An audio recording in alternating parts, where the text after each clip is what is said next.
बिस्मिल्लाहिर्रहमानिर्रहीम। हजरत शेख फरीदुद्दीन अत्तार रहमतुल्लाह अलैह अपने समय के उच्च कोटि के वली गुजरे हैं। ज्ञान और सूझबूझ की दुनिया में आप किसी परिचय के मोहताज नहीं। पठन पाठन, लेखन और संपादन, उपदेश, तपस्या आदि ऐसे कार्यों में अपनी मिसाल आप थे। आपका नाम मोहम्मद बिन अबू बकर इब्राहिम बिन इसहाक, उपनाम अबू हामिदी अबू तालिब, उपाधि से फरीदुद्दीन अत्तार। वो पेशा था उनका। हाँ। वो सेंट बेचते थे।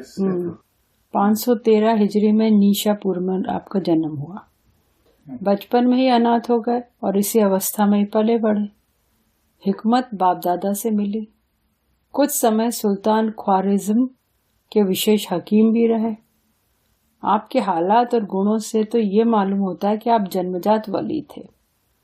अपनी प्रख्यात पुस्तक तज़किरतुल औलिया के लिखने के कारणों के बारे में लिखते हैं कि मुझे बचपन ही में औलिया किराम से एक विशेष रुचि थी और उनके जिक्र से मुझे खुशी मिलती।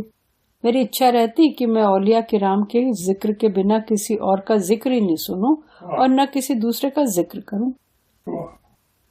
मतलब ये कि हजरत फरीदुद्दीन अत्तार रहमतुल्लाह का आध्यात्मिक आहार औलिया किराम का जिक्र सुनना और सुनाना था। परंतु आपके आध्यात्मिक बदलाव की एक विचित्र घटना इस प्रकार प्रसिद्ध है कि आप खानदानी अत्तार थे, यानी इत्र बेचने वाले। एक दिन आप अपनी दुकान में ग्राहकों के साथ इतने व्यस्त थे कि एक दरवेश ने आवाज दी तो आपने ध्यान नहीं दिया। थोड़ी देर बाद दरवेश ने कहा, फरीद, बोलते नहीं जान कैसे दोगे? बोलते नहीं जान कैसे दोगे? हाँ, बोलते नहीं हो तो मरोगे, मरते वक्त कैसे मरोगे? आपने उस दरवेश की बात का यूं जवाब दिया जैसे तुम। तो दरवेश ने कहा, मेरी तरह क्या दोगे? ये कहकर कशकौल सर के नीचे रखा और जान अल्लाह के हवाले कर दी। और इस घटना का इन पे इतना प्रभाव हुआ कि खड़े खड़े सारी दुकान लोगों में बांट दी और नए जीवन की तलाश में निकल खड़े हुए। मालूम पड़ गया ना जान ऐसे देनी। अच्छा, पर इनकी जान भी ऐसे ही गई है। आप देखो ऐसी नाटकीय स्थिति में इनकी जान गई है। इन्होंने इनवाइट करी है जान अपनी। एक लंबे समय तक शेख रुकनुद्दीन इस्काफ की सेवा में रहे। फिर शेख मुजद्दिद बगदादी के हाथ पर बैत करके और सुलूक और माफिर के दर्जे तय किए और ऐसा कमाल पाया कि हजरत मौलाना जलालुद्दीन रूमी रहमतुल्लाह ऐसी महान हस्ती भी हकाइक व मारिफ में आपको अपना गुरु मानने लगी। अच्छा, जलालुद्दीन रूमी साहब भी इनको इज्जत बख्शते थे, इज्जत देते थे।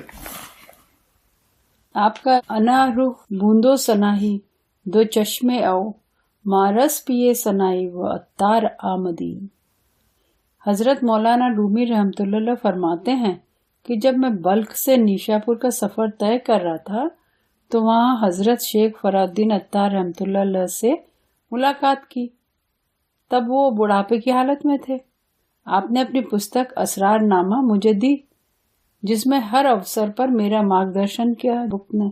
न केवल मौलाना रूमी ही ने अपनी आपकी पुस्तक से लाभ उठाया, बल्कि उस दौर के उल्मा और अन्य औलिया किराम भी आपकी पुस्तक से लाभ उठाते चले आ रहे हैं। बल्कि कितने ही भाग्यशाली मनुष्य हैं जो केवल पंद नाम और तज़किरतुल औलिया से लाभ उठाकर वलायत के दर्जे पे पहुंच गए।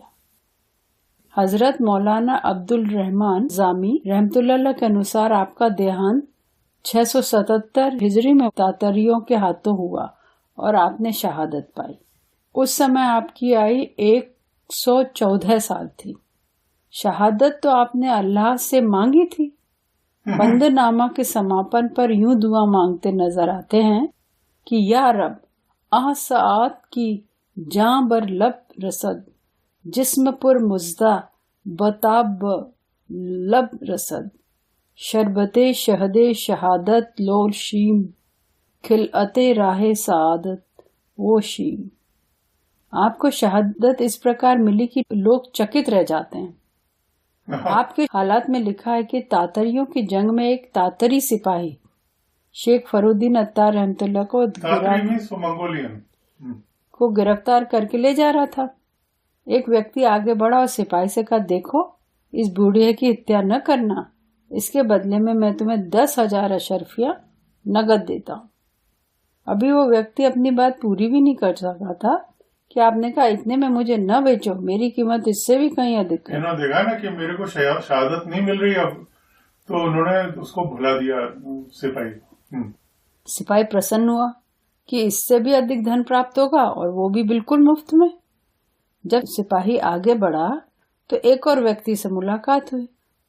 उसने कहा, इस बूढ़े को मुझे दे दो और अपने घोड़े के लिए एक गट्ठा घास ले लो। शेख ने कहा, हाँ दे डाल, क्योंकि मेरी कीमत तो इससे भी कम है। ये सुनते ही सिपाही को क्रोध आ गया। 10,000 अशर्फियां मिलनी थी, वे भी हाथ से गईं। क्रोध में आकर उसने आपको शहीद कर डाला। और उसी जगह हुए हैं शहीद जहाँ पर अपन गए थे, जहाँ पर वो बाग बना हुआ है। हाँ, उनका वो मकबरा है।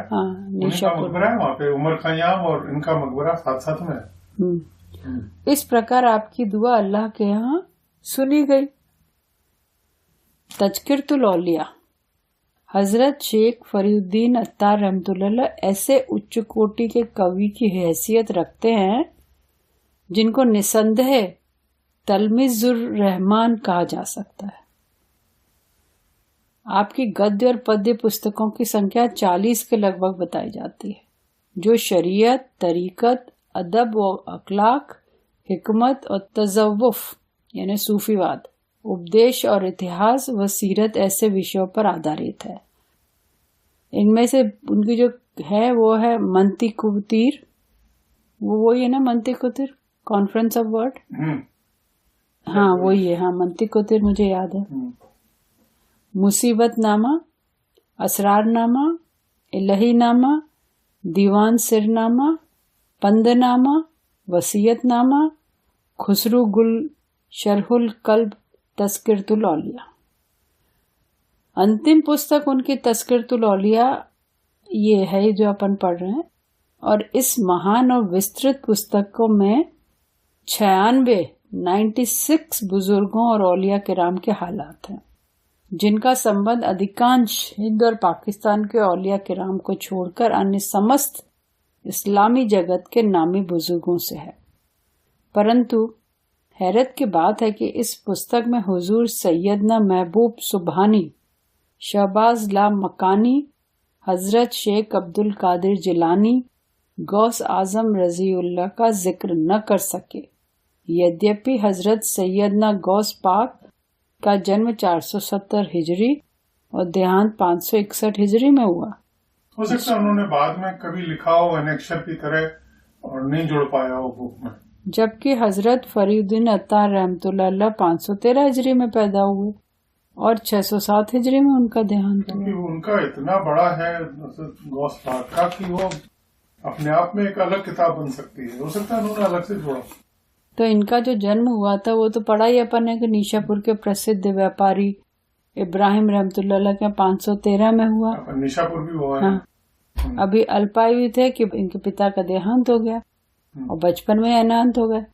फिर आपका असल नाम मोहम्मद था, परंतु फरीउद्दीन अत्तार उनको उपाधि थी। इत्र बेचने के कारण वो अत्तार कहलाते थे और प्राथमिक शिक्षा अपने वतन में प्राप्त की। इसके बाद मशहद और अन्य स्थानों में घूमकर फिर अपनी शैक्षिक योग्यता बढ़ाई। मशहद में भी गए। हाँ।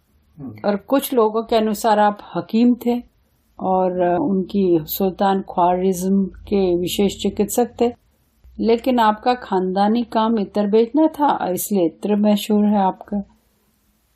एक फकीर की नसीहत के कारण सांसारिक कारोबार छोड़ दिया और हजरत रुकनुद्दीन इसकाफ के हाथ तौबा करी और वलायत के हल्के में दाखिल हो गए। खिरका वलायत, मकामे वलायत हजरत मजूद्दीन बगदादी द्वारा हासिल करी। आप विद्वान, विचारक, कवि, लेखक के रूप में 40 उन्ने किताबें लिखी जो अभी अपन ने बताए, और चिंगेजी हमलों के दौर में आपको गिरफ्तार करके शहीद कर दिया। चिंगेजी, हाँ।